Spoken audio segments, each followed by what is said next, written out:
सभी को जय जिनेन्द्र मंगलाचरण करते हैं। णमिदूण सौव सिद्धे झाणुत्तम खविद दीह संसारे। दस दस दो दो यजिणे दस दो अणुपे हणम बुच्छे। बोली श्री 1008 पार्श्वनाथ भगवान की जय। आचार्य श्री कुंद कुंद स्वामी की जय।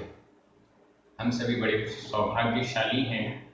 आचार्य कुंद कुंद स्वामी का 12 अणुपेक्षा ग्रंथ हमें पढ़ने का सौभाग्य मिल रहा है। 12 भावनाओं का वर्णन इसमें चल रहा है। आज हम 22 और 23 नंबर गाथाओं का अर्थ देखेंगे। ये दोनों गाथाएं अन्यत्व भावना का वर्णन करती हैं। आज के इस वीडियो में अन्यत्व भावना समाप्त हो जाएगी। पिछली 21 नंबर गाथा से लेकर 23 नंबर गाथा तक अन्यत्व भावना का वर्णन कंप्लीट होता है इन 3 गाथाओं के द्वारा। हमने अभी तक सभी भावनाओं का जो चिंतन किया है उसमें बहुत अच्छी व्याख्याएं हमको प्राप्त हुई हैं। आचार्य कुंद कुंद स्वामी एक एक शब्द का प्रयोग चुन चुनकर करते हैं और उनकी भावना हम तक पहुंच पाए, उनका मंतव्य हम तक पहुंच पाए, इस दृष्टि से हम सभी एक एक शब्द से अर्थ करने का प्रयास कर रहे हैं। चलिए प्रारंभ करते हैं। गाथा क्रमांक 22। उच्चारण। अण्णो अण्णो अण्णम अर्णम। सो यदि मदोति मदोति। मम नाहगो ति मर्णन्तो अप्पाणम णहु सो यदि संसार महर्णवे बुड्ढम।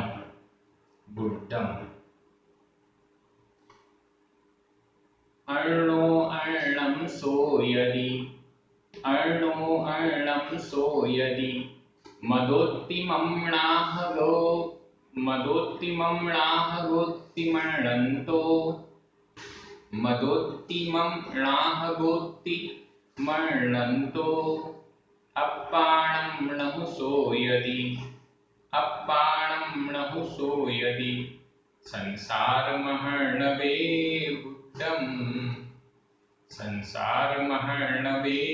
बुड्ढम। यहाँ पर कई संस्करणों में बुड्ढम की जगह बुड्ढम यह पाठ भी उपलब्ध है। गाथा बहुत अच्छी है और बहुत चिंतन के योग्य है। हम सोच में डूब जाएंगे, चिंतन में डूब जाएंगे इस गाथा को समझने के बाद। अर्णो अर्णम सो यदि। आचार्य कुंद कुंद स्वामी क्या कह रहे हैं? एकदम हकीकत सामने रख रहे हैं। संसार की हकीकत क्या है, हमारी हकीकत क्या है। अर्णो अर्णम सो यदि। अर्णो अन्य पुरुष, दूसरा व्यक्ति, अन्य पुरुष। अर्णम अन्य व्यक्ति के प्रति, दूसरे के विषय में। सो यदि शोक करता है। अर्णो अर्णम सो यदि। अर्णो अन्य पुरुष, अन्य व्यक्ति, दूसरा व्यक्ति। अर्णम अन्य व्यक्ति के विषय में। सो यदि शोक करता है।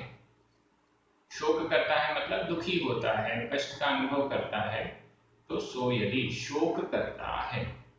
सो यदि यह है वर्तमान काल अन्य पुरुष एक वचन का प्रयोग है। नीचे भी सो यदि शब्द आया है, यह भी वैसा ही समझिए।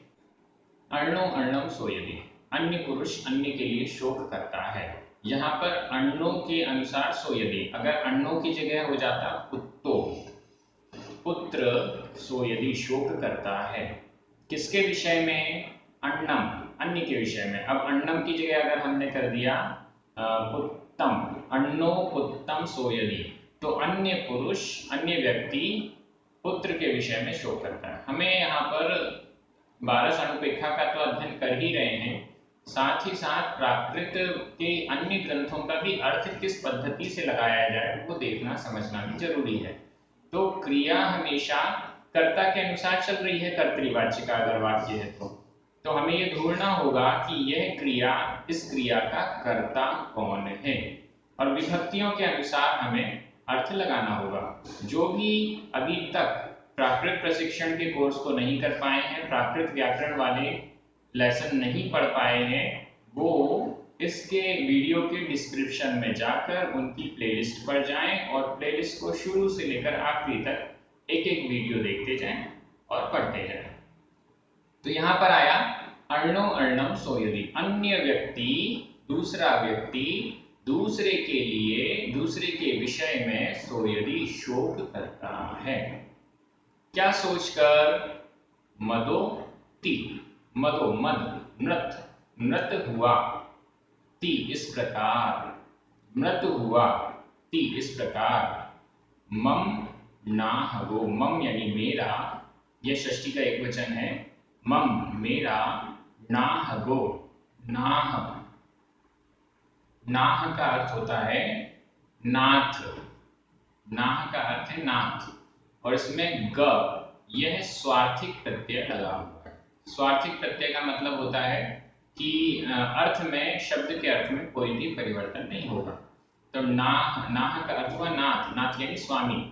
मम नाहगो, मेरा स्वामी, ति इस प्रकार, मरणंतो मानता हुआ, मरणंतो यह वर्तमान कृदंत का प्रयोग है। वर्तमान कृदंत का आधा ना और ता, ये प्रत्यय इसमें जुड़ा हुआ है। मरणंतो मानता हुआ। अब देखिए, अर्णो मरणंतो, अन्य पुरुष, मरणंतो मानता हुआ, अर्णम अन्य के प्रति, दूसरे के प्रति सोयदि शोक करता है। अब क्या मानता हुआ? मर गया है, इस प्रकार मम नाहगो, मम नाहगो मदोत्ति, मेरा नाथ, मेरा स्वामी, मदो मर चुका है, ति इस प्रकार, मरणंतो मानता हुआ। मेरा स्वामी या मेरा पति, स्वामी के बहुत सारे अर्थ हो सकते हैं, मेरा स्वामी मदो मर चुका है, ति इस प्रकार, मरणंतो मानता हुआ, अन्नो अन्य व्यक्ति, अन्नम अन्य के विषय में, दूसरे के विषय में, सो यदि शोक करता है। यहाँ पर मदो यह भूतकालिक कृदंत का प्रयोग है, मरणंतो यह वर्तमान कृदंत का प्रयोग है, और ति इस प्रकार ये अव्यय कहलाता है। तो ये ऊपर वाली लाइन आपको क्लियर हुई। नीचे वाली लाइन देखिए, अपाणम लहु सोयति। आचार्य कुनकुन स्वामी क्या कह रहे हैं? दूसरों के विषय में तो शोक करते हो, अपाणम लहु सोयति, अपाणम अपने लिए, अपने विषय में, न नहीं भू निश्चित रूप से, सोयदि शोक करता है। अपाणम लहु सोयदि, अपने विषय में शोक नहीं करता है, दूसरे के विषय में शोक करता है, दूसरे के मरने पर दुख अंतरंग में आता है, दूसरे के किसी कष्ट में रहने पर दुख भोगता है।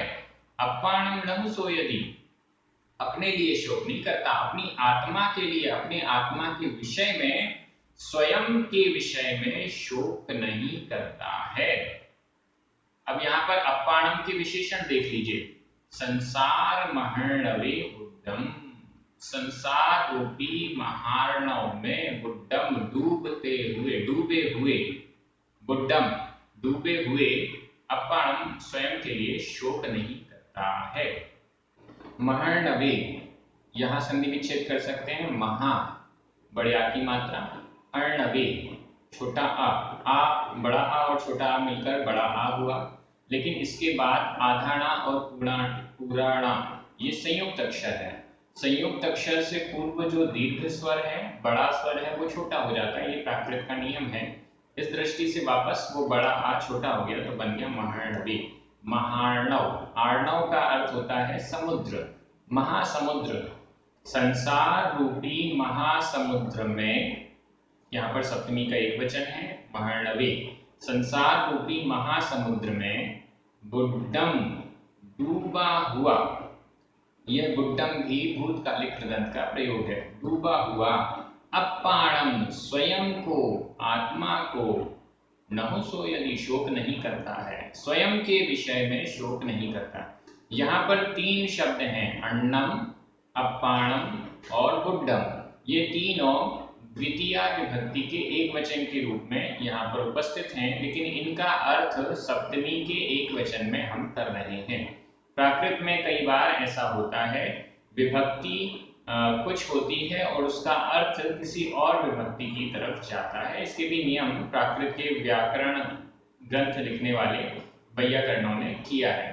तो यहाँ पर एकदम स्पष्ट हो गया इस गाथा के द्वारा। आचार्य कुंकुम स्वामी कह रहे हैं कि हम क्या करते हैं, अन्य विषय, पर वस्तु के प्रति तो शोक करते हैं, लेकिन स्वयं के प्रति कभी शोक नहीं करते।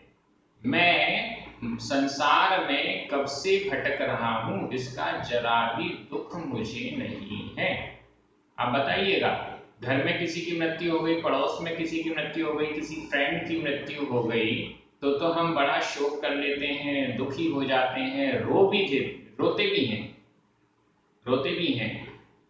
लेकिन ये मैं स्वयं इस संसार में भटक रहा हूँ, इतने लंबे समय से नरकों में जाकर दुख भोग रहा हूँ, त्रियंचों में जाकर दुख भोग रहा हूँ, इस बात के लिए कभी हमें रोना नहीं आता।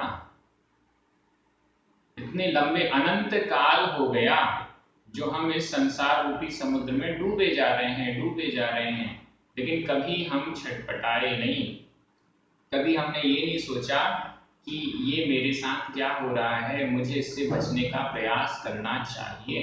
अन्यत्व भावना यही चिंतन हमारे सामने प्रस्तुत करती है कि अन्य वस्तु के प्रति तो हम कितना शोक कर लेते हैं, स्वयं के प्रति क्यों नहीं करते, स्वयं के प्रति क्यों हमें दुख दर्द रोना क्यों नहीं आता, मेरी आत्मा इतनी भटक रही है, मुझे रोना क्यों नहीं आता। यह चिंतन भी आचार्य कुंकुम स्वामी कहते हैं कि ऐसा चिंतन भी हमारा होना चाहिए। हम स्वयं के प्रति चिंतित हों, दूसरों के प्रति चिंता तो हमने कब तक की, कब से की, करते आ रहे हैं, लेकिन अपनी आत्मा के प्रति कभी चिंता नहीं करते। दूसरे के लिए समय हम कितना निकालते हैं, अपनी आत्मा के लिए, स्वयं के लिए समय हम कितना निकालते हैं। 24 घंटे में से हम चिंतन करें कि आत्मा के लिए कितना समय हमने दिया। हो सकता है तो 5-10 मिनट मंदिर गए, सच्चे देवशास्त्र गुरु के प्रति 2-5 मिनट चिंतन भी हो गया, स्वाध्याय कर लिया तो 10-15 मिनट और हो गए, मुश्किल से 24 घंटे में आधे घंटे या 1 घंटे। तो कितना कम समय हम स्वयं के लिए दे रहे हैं और दूसरों के लिए कितना अधिक समय दे रहे हैं, ऐसा विचार हमें करते रहना चाहिए। चलिए अगली गाथा में चलते हैं। यहाँ पर भी 23 नंबर गाथा में भी कैसे कौन कौन सी पर वस्तुएं हैं जिनसे दूर रहना चाहिए और क्या चिंतन हमें अन्यत्व भावना के साथ करना चाहिए, ये आचार्य कुंकुम स्वामी कह रहे हैं। उच्चारण देखिए, अन्नम अन्नम इमम शरीरादिगम पिजम भोज्य बाहिरम दव्वम णाणम दंसण मादा एवं चिंतेहि अर्णतम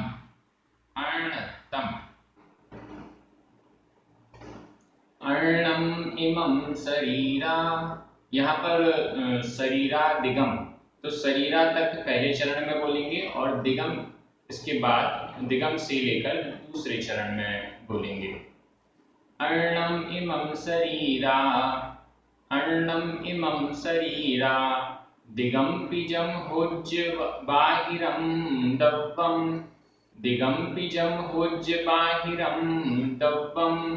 णाणं दंसण मादा एवं चिन्तेहि अर्णत्तम्, एवं चिन्तेहि अर्णत्तम्। अन्नम इमं शरीरादिगम, इमं शरीरादिगम अर्णम। इमं, इमं यह, शरीरादिगम, यहाँ संधि विच्छेद कर लीजिए, शरीर आदिगम, रा में छोटा आ, आदिगम बड़ा आ, मिलकर बड़ा आ हो गया। शरीर आदिगम, शरीर आदि, शरीर आदिक, इमं शरीरादिगम, इमं यह है, शरीरादिगम शरीर आदिक, पी भी, पी का अर्थ है भी, अर्णम अन्य है, यह शरीर आदि भी अन्य है, यह शरीर आदि भी अन्य है।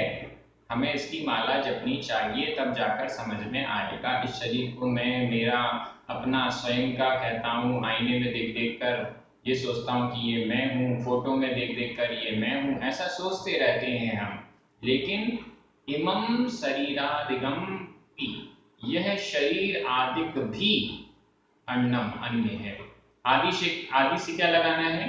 बाकी सारी चीजें जो पिछली गाथाओं में बताई गई, स्त्री, पुत्र, घर, मकान, दुकान, खेत, स्वर्ण, चांदी, जो भी हमारे पास परिग्रह है, माता पिता, सब कुछ अर्णम अन्य है। शरीर आदि इमं अर्णम, इमं यह शरीर आदि भी अर्णम अन्य है। जम, क्योंकि, ये शरीर आदि अन्य क्यों है? जम, क्योंकि भोज्य बाहिरम दब्बम, भोज्य होता है, भोज्य का अर्थ हुआ होता है। यहाँ पर आधा जा पूरा जा ये वाला प्रत्यय लगा हुआ है, और ये जो प्रत्यय होते हैं ये मैंने पहले भी आपको कल के वीडियो में भी बताया। वर्तमान काल, विधि एवं आज्ञा काल और भविष्य काल, इन तीन कालों के सभी पुरुष और सभी वचनों में इसका प्रयोग होता है। प्रकरण के अनुसार हमें इसका अर्थ लगाना है। भोज्य, यहाँ पर अर्थ हुआ होता है। जम, क्योंकि भोज्य होता है, बाहिरम द्रव्यम, बाहिर द्रव्य है, बाह्य द्रव्य है, बाहर का द्रव्य है। ये शरीर है, ये बाहरी है। ये शरीर, स्त्री, पुत्र, माता पिता, मकान, दुकान, सब क्या है? बाहिरम द्रव्यम, बाहरी द्रव्य हैं, बाहरी हैं, अन्य हैं, भिन्न हैं, अलग हैं, अलग द्रव्य हैं। इसलिए ये अन्य है, क्योंकि ये हमसे बाहर है, इसलिए ये हमसे अन्य है, भिन्न है। तो फिर अपना कौन है? णाणम दंसणम आदा, यहाँ दंसणम आदा संधि विच्छेद कर लीजिए। दंसणम आधा मा, आधा बड़ा आ मिलकर मा में आ की मात्रा होगी, बड़े आ की मात्रा होगी।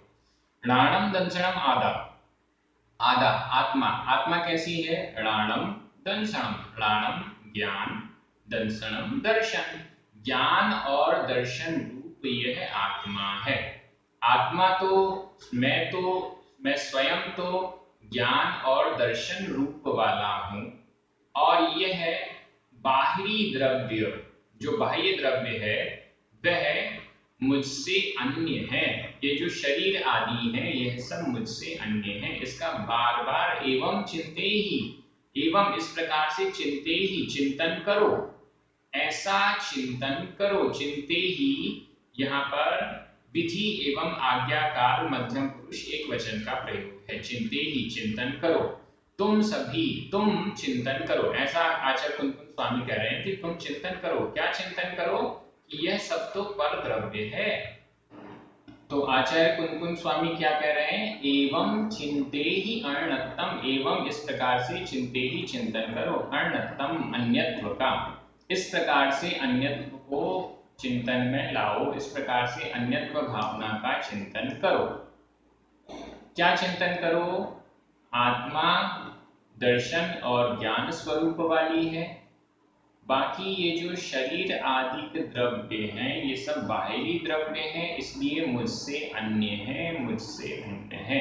यह चिंतन एवं इस प्रकार से चिंते ही, ऐसा चिंतन करो।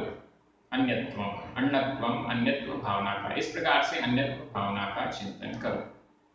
यह चिंतन हम कर सकते हैं क्या?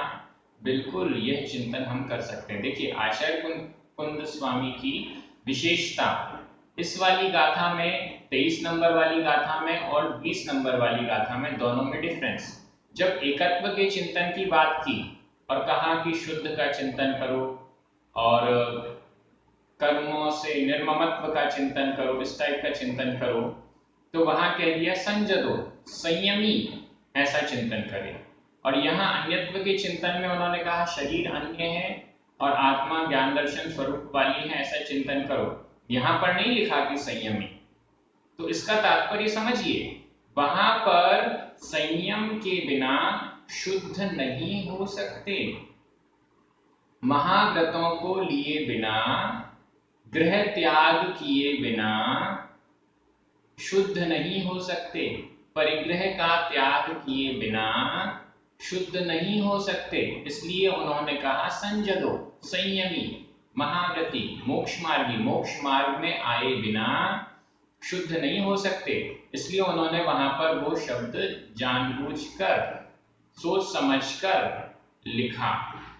और यहाँ पर चिंतन हमें करना है कि ये शरीर भिन्न है, अलग है। यह चिंतन तो एक सम्यक दृष्टि जीव को करना ही चाहिए, चाहे वो व्रती हो या ना हो।